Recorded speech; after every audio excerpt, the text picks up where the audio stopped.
मतदार पुनर्विलोकन मोहिमेमध्ये नगरसेवकांनी उत्स्फूर्तपणे सहभागी व्हावे. सोलापूर महापालिकेचे आयुक्त सचिन ओंबासे यांचे आवाहन. या बातमीचे प्रायोजक चाटला पैठणीचा आषाढन सेल 50% डिस्काउंट. चाटला पैठणी सेंटर, चाटला चौक, सोलापूर.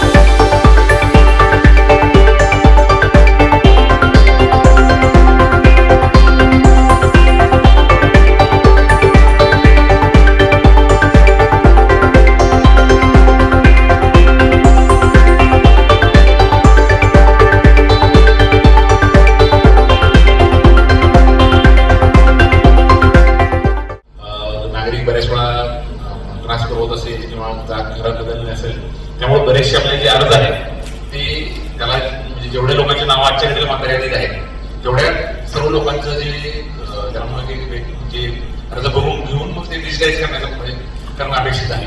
जे ऑनलाईन परत अपलोड करतात जे BLO आहे. तर आपल्या शहरातलं ओव्हरऑल जे काम आहे त्याचं आता 75-80% दरम्यान आहे. जो 20% काम आहे विशेषतः काही मतदारसंघात विशेषतः मध्य मतदारसंघ आहे. तर काल आम्ही आढावा घेतला की आपला नई जिंदगीचा परिसर असेल. मला विशेष वाटतं की त्या भागात जे राहणारे नगरसेवक आहे, नई जिंदगी आहे, पदरवडीचा काय पार्ट आहे, त्याचबरोबर दक्षिण मधला पण कुठलाही सोरेगावचा काही एरिया आहे तिथं धुळे सोलापूरचा लागून असलेला भाग आहे. त्या ठिकाणी ते प्रमाण म्हणजे जे अर्ज जे आहेत आता सध्या असलेले मतदार त्यातल्या 60% मतदारांचंच फक्त माहिती आपल्याला प्राप्त झाली. 40% मतदारापर्यंत पोहोचता आलेलं नाही. आता ग्रामीण भागात करायचं काय होतं की आता मी तर माझ्या गावातलं सांगतो की तिथलं जे काम 15 वर्ष होऊन गेलं. कारण तिथल्या गावातील लोकांची जागरूकता पण असते. शहरात काय होतं की बऱ्याच वेळा ते ओनरशिप जी असते आणि BLO पण त्या मनानं आपल्याकडे काय BLO सोबत काय अडचण झाली. त्यामुळे आपल्या नगरसेवकांच्या मार्फत आणि ते पूर्ण माननीय आपले सभागृहाचे सभासद आहेत आणि इतरही राजकीय पक्षाचे आहेत. तर 2 तारखेला आपली जी यादी आहे तर आम्ही आता सोबत तुम्हाला आम्ही QR कोड सह देतो की तुमचे BLO कोण आहेत. तर ते BLO जवळचे जे असतील त्यांच्याशी आणि ही जी कारवाई होणार जे विधानसभेला जी आपले मतदान केंद्र होते त्याच्यानुसार होणार. आपले साधारणतः 810 आणि आपल्या महापालिकेचे इलेक्शन वेळेस आपण डिवाइड करून जो 1890च्या दरम्यान त्या आपला आकडा केला होता. 1810 होता का केला होता 1810 दरम्यान केला होता. परंतु ही जी कारवाई होणार आहे विधानसभेचे जे आपले मतदान केंद्र आहे 2 तारखेला जे डिलीट झालेले ऍब्सेंट झाले किंवा अजून आढळून आलेले अशा मतदारांची नावं आपण तिथे ठेवणार आहे. त्या ठिकाणी आपले जे ब्लॉक लेवल रिप्रेझेंटेटिव्ह असतात BLOचे, बूथ लेवल असिस्टंट म्हणून जे असतात जे BLO सोबत राजकीय पक्षाने राजकीय पक्षाने त्यांना जे प्रतिनिधी दिले असतात त्यांच्या समक्ष ते यादी रिप्रेझेंट करणार आहे. जर कोणाचं नाव चुकीच्या पद्धतीने समजा एखाद्याचं माणूस आहे तिथं आणि तो शिफ्ट डेटची यादी दाखवलाय किंवा डेटची यादी दाखवलाय कुठल्या कारणाने तर आपल्याला ती सध्या ती पुढे दाखवलाय ते रोलबॅक करण्याचा ऑप्शन पण आहे. परंतु ते कितीपर्यंत आहे 2 तारखेला होईल त्यानंतर 8 तारखेपर्यंत आपल्याला ते वेळ आहे. 8 तारखेनंतर मग ते फ्रीज होणार आहे आणि ड्राफ्ट रोल पब्लिश होईल.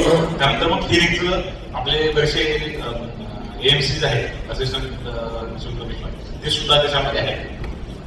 ते हिअरिंग घेणार त्याच्यामध्ये काय काही त्रुटी येणार आहे त्यांना जे तुम्हाला आई वडिलांचं आणि मुलाचं वय जर कमी असेल किंवा तुमचं यादी नाव नसेल अनमॅप्ड असेल तर ते वेगळ्या कारणामुळे ते त्रुटी होऊन तिथं हिअरिंग होणार. हिअरिंग होऊन मग त्याच्यामध्ये म्हणजे काही लोक जर अपात्र असतील त्याचे वगैरे करतील, काही चुकीचे वगैरे केले असेल त्याचे नाव ऍड करण्याचे मग त्याच्यामध्ये आपण जसे न्यायालयामध्ये जशी सुनावणी पुढची प्रक्रिया होणार. फक्त महत्वाची बाब अशी आहे की जी सुरुवातीची जी टप्पा आहे त्यात जवळजवळ 25% काम आपल्या शहरामध्ये अजूनही झालेलं आहे. विशेषतः मध्यमधला आणि दक्षिण मतदारसंघ आहे आणि उत्तरचा पण थोडासा पार्ट आहे. परंतु या 2 मतदारसंघामध्ये जे विशेषतः आहे मध्यमध्ये जे मला वाटतं की त्या ठिकाणी आपले MIMचे पण नगरसेवक आहेत आणि आपल्या इतर पक्षाचे पण आहेत.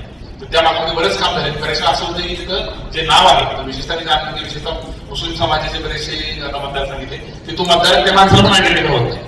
जे नाव देण्याची पद्धत काहीतरी वेगळी असते तोच माणूस तोच आहे का तो त्याला पण कळत नाही आणि ऍड्रेस काही डिटेल नाहीये.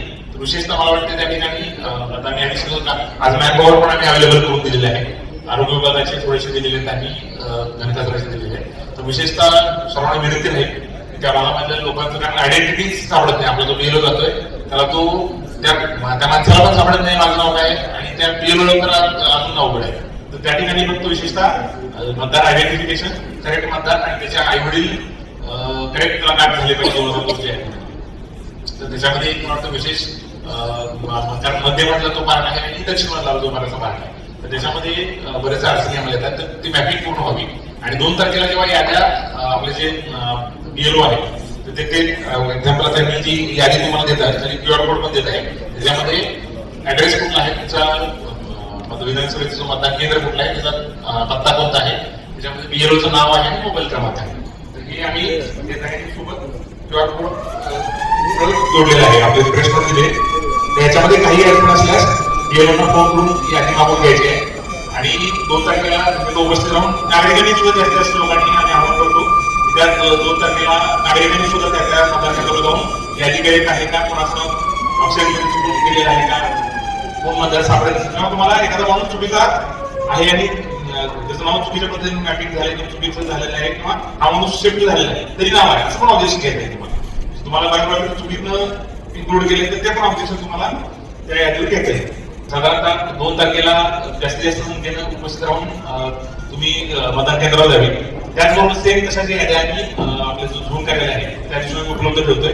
काय अडचण असेल तर त्या ठिकाणी फक्त तुम्हाला जे ऑब्जेक्शन आहे ते ऑब्जेक्शन तुम्हाला बीएलओ कडे रेज करायचं आहे. त्याच्यामध्ये मोबाईल नंबर म्हणजे व्हॉट्सअपवर आणि याच्यावर जरी पाठवलं तरी पुरेसं आहे. त्यांना फोन करून आणि त्याचे पूर्ण जे नंबर आणि त्यांचं नाव आहे आणि एरिया कुठला एरिया आहे त्याचा आम्ही तुम्हाला शेअर करत आहोत.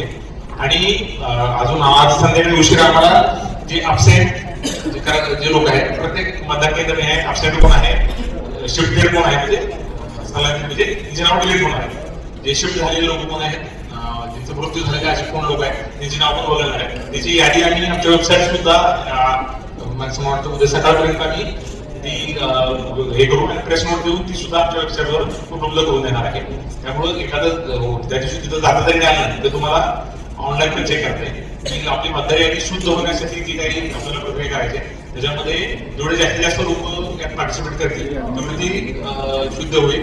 आणि फक्त आपलं जे फीडबॅक असेल ते त्या बीएलओ पण आपल्याकडे व्हॉट्सअपला त्या अर्ज लिहून द्या किंवा कुठल्या माध्यमातून त्याच्यापर्यंत पोहोचवा. आणि 8 तारखेला एकदा ही प्रक्रिया पूर्ण झाली तर आपल्याला त्यात एक्सटेन्शन मिळण्याची शक्यता कमी आहे. जयदीप जानकर ग्रुप, जे कन्स्ट्रक्शन यांचे वसंत विहार, जानकर नगर आणि जुळे सोलापूर या ठिकाणी सर्व सोयींयुक्त 1 BHK, 2 BHK आणि 3 BHK फ्लॅट उपलब्ध.